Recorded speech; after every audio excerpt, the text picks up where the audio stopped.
वांग्याची भाजी कोणाला आवडत नाही, सगळ्यांनाच आवडते. मला तर जरा जास्तच आवडते. पण तुम्ही असं सुक्कं वांगं कधी करून खाल्लं आहे का हो? नसेल खाल्लं तर नक्की एकदा करून बघा बरं का. तर कसं बनवायचं चला सांगते की मग. वांगी पहिली चिरून धुवून एका ताटलीत काढून घ्या. गॅसवरती तवा ठेवा, त्याच्यामध्ये तेल टाका. तेल तापलं की त्याच्यात लसणाची फोडणी घाला. लसणाची फोडणी घातल्याच्यानंतर लगेच बघा ताटलीतलं वांगं त्या तेलामध्ये घाला आणि घातल्याच्यानंतर लगेच झाकण लावा.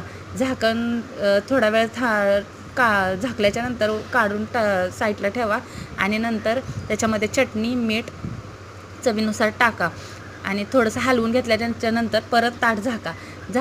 परत ताट झाकल्याच्यानंतर थोड्या वेळाने पाणी बिलकुल घालायचं नाही बरं का. फक्त तेलामध्ये वाफेवर शिजवायचं आहे आणि परत ताट काढा. वाफेवरती शिजले का नाही बघा आणि वरतून शेंगदाण्याचा कूट घाला आणि चांगला हलवून घ्या.